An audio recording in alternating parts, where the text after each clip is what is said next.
Sabrina hopped through the portal and into Granny Rhoda's spare bedroom. The power was still out, so everything was dark. The air was stuffy too.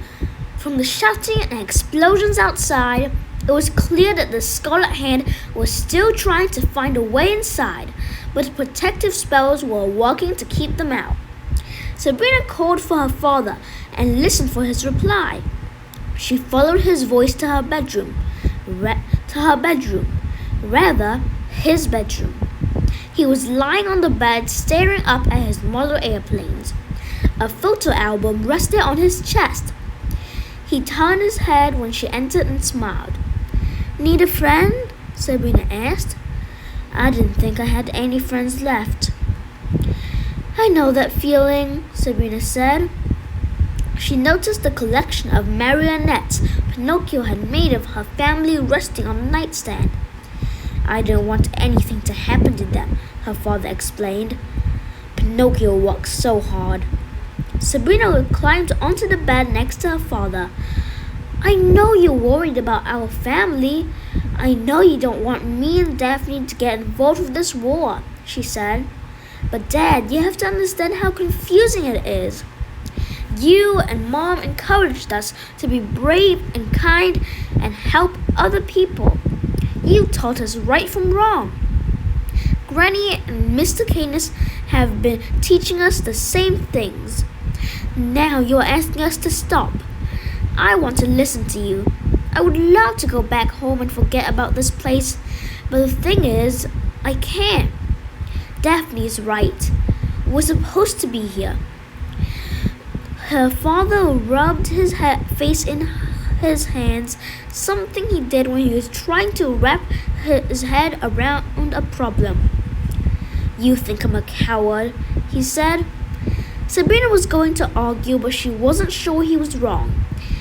"It's not the fight that worries me, Sabrina," he said. "It's the magic." He sat up and flipped through the photo album. Inside were yellowing photographs of the Grimm family from long before Sabrina was born. Her father stopped at a picture of himself and Jacob as kids, dressed in long wizard robes and pointy hats decorated with tinfoil stars and moons. Each boy held a magic wand in his hand and was pointing it playfully at the camera. "I was around Daphne's age when my father opened the Hall of Wonders to your uncle and me. Back then, we only locked the doors that had dangerous weapons or creatures, so Jake and I ran wild in there.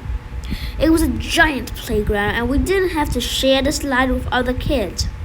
I learned to conjure fireballs and handle dragon eggs before I hit the 3rd grade. Mom and Dad thought it was good for us to know how to use magic."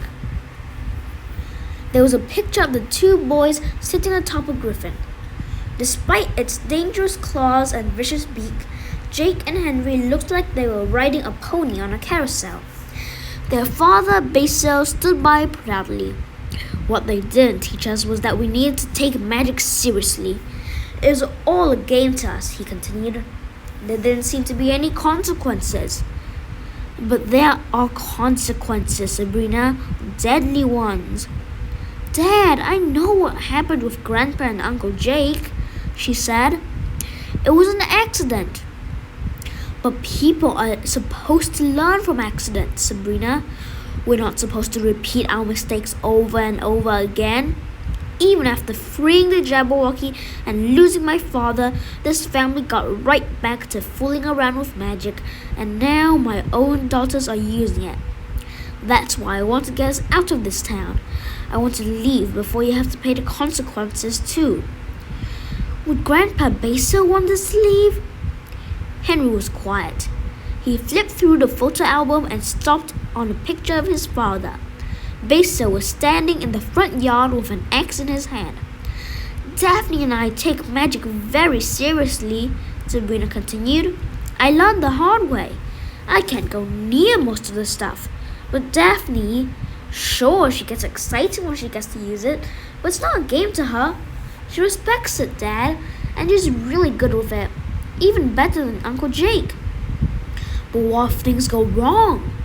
"That's life. Things go wrong all the time." Sometimes you think something is going to be a certain way and it turns out completely different. You have to just pick yourself up and keep trying. No one knows that better than me. That's why I voted to be part of this. If we don't teach the Everafters how to fight, they will lose. And we need them to win, Dad.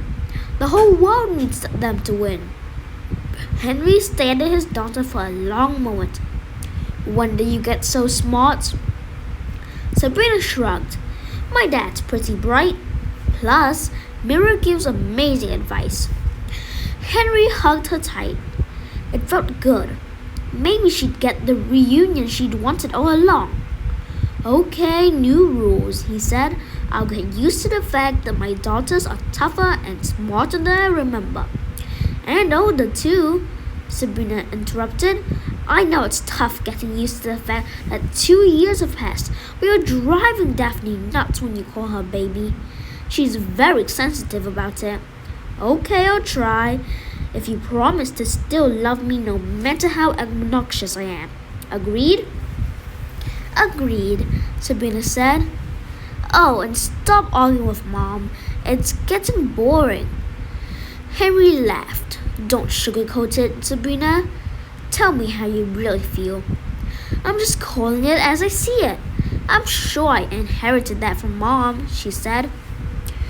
Do you have keys to any of the rooms with you? Henry asked. Sabrina took her cute keyring from her pocket. Yeah, why? There are a few other items this army could use, Henry said. She followed her father back into the Hall of Wonders. He led her from room to room, collecting a variety of magical objects, some she had used before, but others she had never even seen. One of them was a gizmo Henry claimed came from Oz. It used to belong to H.M. Wogglebug, who used it to make himself bigger. He's a giant bug, he explained. Then he led her to another room where he retrieved a small vial labeled the Powder of Life. Henry claimed it could bring inanimate objects to life, like the Sawhorse and Jack Pumpkinhead. He hoped it might be used to create a few more soldiers for the army. The more rooms they visited, the more excited Henry grew. And Sabrina started to wonder if she really knew her father at all. Gone was the lovable but boring guy who always played by the rules. In his place was a determined fighter eager to do the right thing. Whoever this new dad was, she hoped he was here to stay. Wow, you really like your sleep, Uncle Jake said, holding his right cheek. He was standing over Sabrina in the dark. What time is it? She asked, sitting up. Wake your sister. We have a mystery to solve. After much vigorous shaking, Daphne was on her feet, and the sisters followed Uncle Jake into the camp. Sabrina was expected to find it deserted this late in the night, but it was a flurry of activity.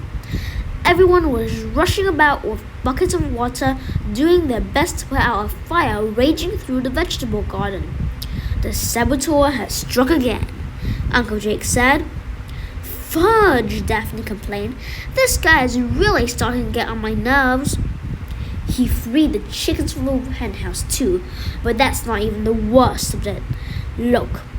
Uncle Jake pointed to the ground just outside the armory, a shed that stored the soldiers' weapons.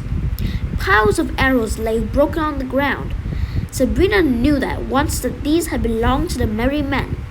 They were a major part of the next day's attack, and now they were useless. Did you see anything? Sabrina asked her uncle. She suspected he'd spent another night beside Briar's grave. He shook his head. I dozed off. The fire was already raging when I woke up. Whoever is sabotaging us has gotten away with it 3 times. We need to put the grim detective skills to work.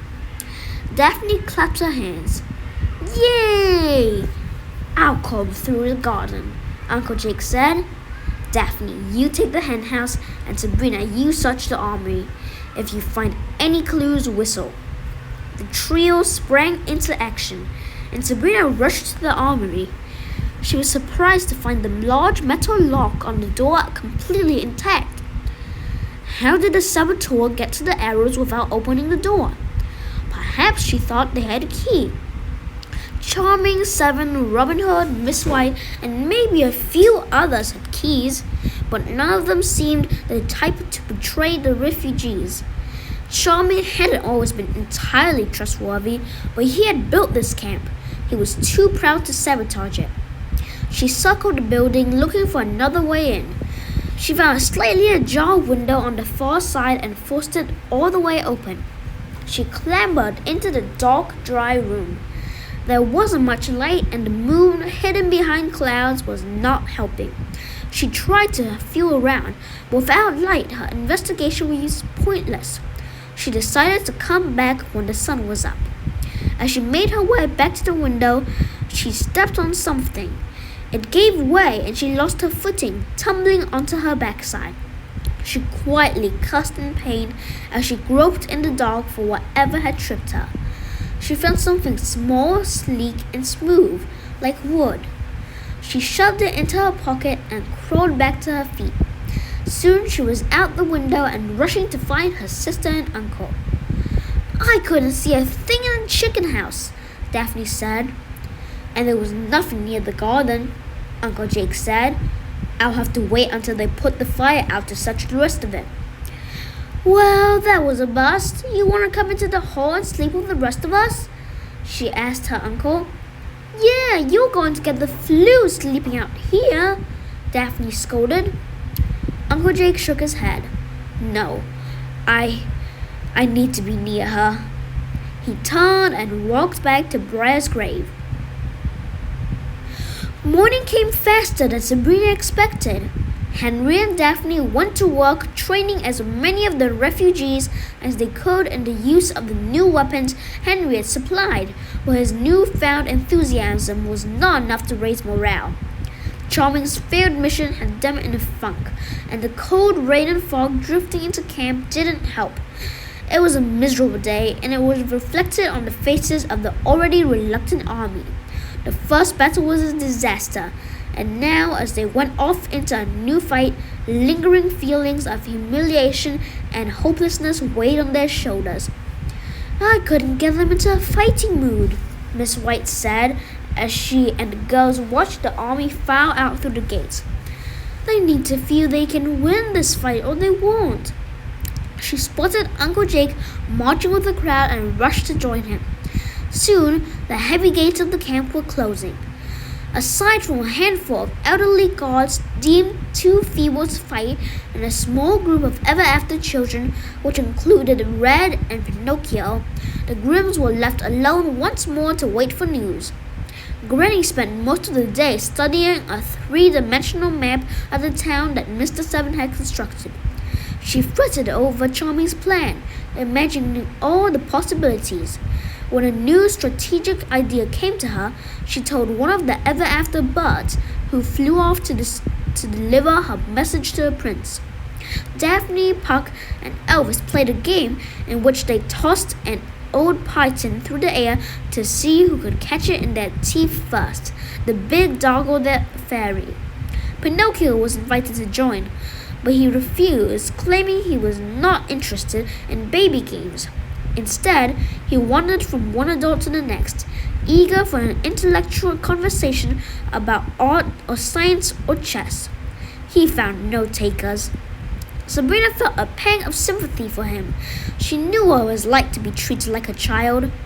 Henry and Veronica took a long walk around the camp. Sabrina feared they would bicker again, but when they returned, they went hand in hand. They looked the way Sabrina always remembered them, happily in love. By evening, everyone ran out of ways to keep themselves busy, and they were dying for news from the...